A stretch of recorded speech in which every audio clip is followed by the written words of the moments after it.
Sulat ni Santiago. Santiago, Kabanata 1. Si Santiago, na alipin ng Diyos at ng Panginoong Hesukristo, ay bumabati sa 12 angkan na nasa pangangalat.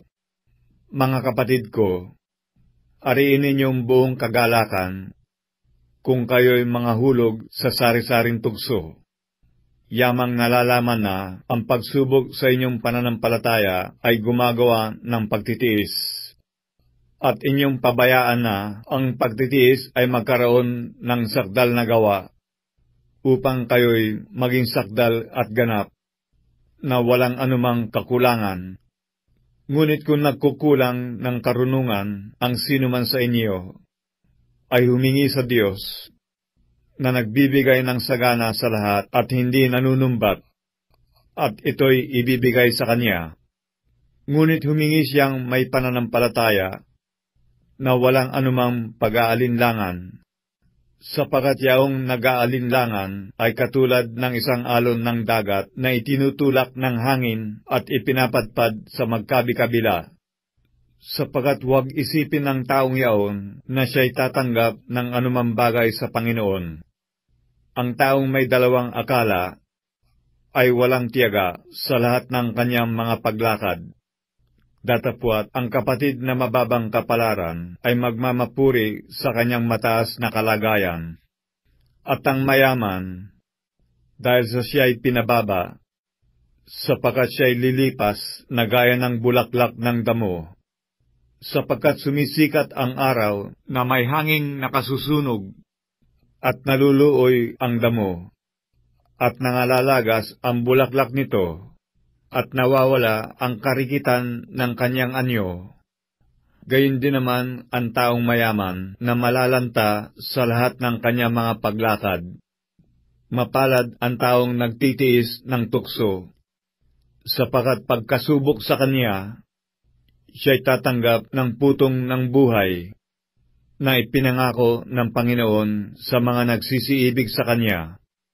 Huwag sabihin ng sinuman pagka siya'y tinutukso, ako'y tinutukso ng Diyos, sapagkat ang Diyos ay hindi matutukso sa masamang bagay, at hindi rin naman siya nanunukso sa kaninuman, kundi ang bawat tao ay natutukso, pagka nahihila ng kanyang sariling masamang pita na hihikayat. Kung magkagayoy ang kahalayan, kung maipaglihi ay manganganak ng kasalanan, at ang kasalanan, pagka malaki na, ay namumunga ng kamatayan. Huwag kayong padaya, mga minamahal kong kapatid.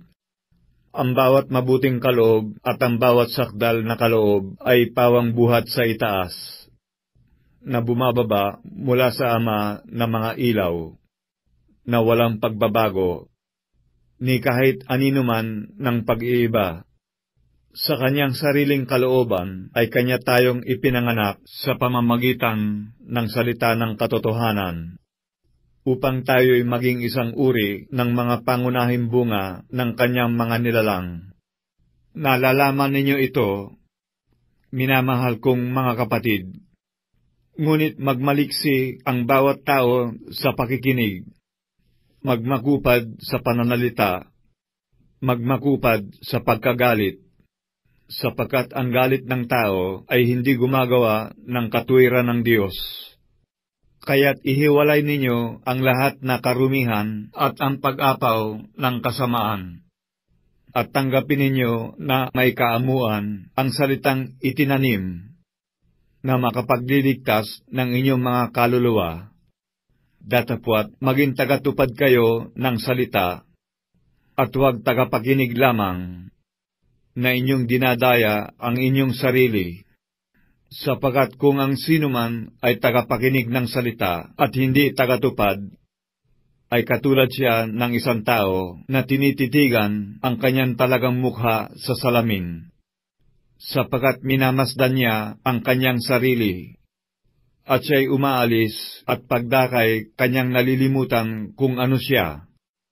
Ngunit ang nagsisiyasat ng sakdal na kautusan, ang kautusan ng kalayaan, at nananatiling gayon, na hindi tagapakinig na lumilimot, kundi tagatupad na gumagawa, ay pagpapalain ang taong ito sa kanyang ginagawa. Kung ang sino man ay nag-iisip na siya'y relihiyoso, samantalang hindi pinipigil ang kanyang dila, kundi dinadaya ang kanyang puso, ang relihiyon ng taong ito ay walang kabuluhan.